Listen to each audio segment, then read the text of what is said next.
projet qui s'appelle Habiter le reste, qu'on propose à deux avec Chloé Skuyten. Et l'idée, c'était à l'origine une invitation du BRAS qui s'inclut dans un autre projet plus vaste qui s'appelle Avenue Bienvenue. Et nous, notre idée, c'était de construire une sorte de nid avec ce qui traîne dans la rue, ce qui est vraiment à la disponibilité comme ça immédiate. Et dans toutes nos créations, c'est ça qui nous intéresse, c'est d'aller glaner un peu les matériaux locaux, hein, et de construire avec ce qu'on trouve. Là, en l'occurrence, dans cette rue, c'est l'habit, en fait, le mou, le matériel mou qui est très présent.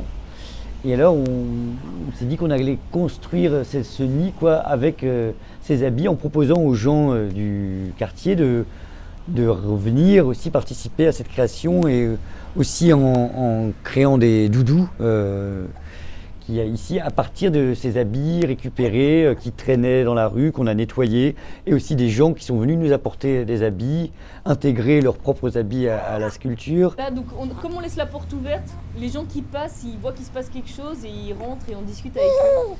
Mais sinon, on n'a pas vraiment fait appel aux dons. Tout ce qu'on a fait, c'est qu'on a... en fait, on ne sait jamais trop vers quoi on va. C'est comme ça qu'on travaille avec Clément.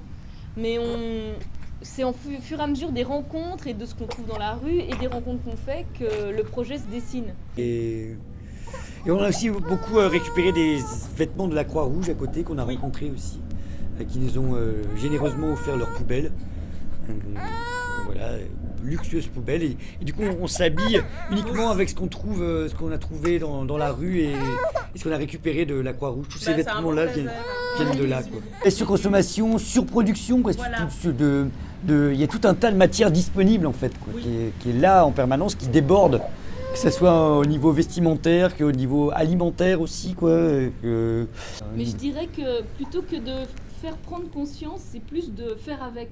Oui. Donc on est dedans, on vit dans cette société-là, et qu'est-ce qu'on fait de ça en fait ? Qu'est-ce qu'on fait de tout ce surplus ?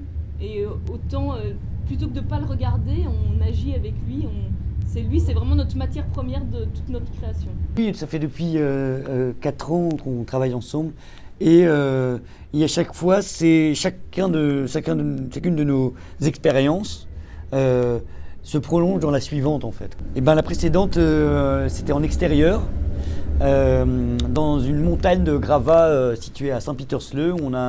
Pendant une semaine, on a passé du temps dans cet endroit où l'idée c'était de rien faire pendant la journée, quoi, des horaires de bureau, mais où le bureau c'est ne rien faire. Quoi. Oui.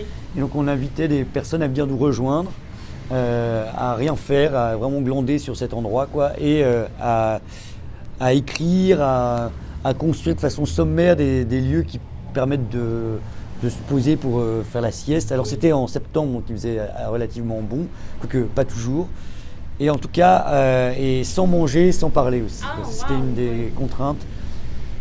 C'est pour faire vraiment l'expérience du retrait, retirer un peu des éléments de nos quotidiens pour porter un regard autre sur le monde, sur ce qui nous entoure.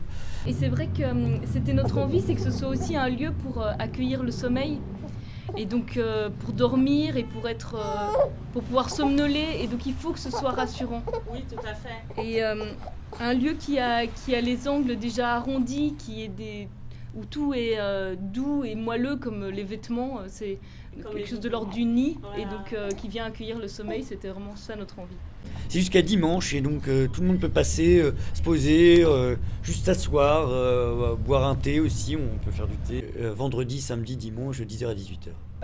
Merci à vous. Au revoir.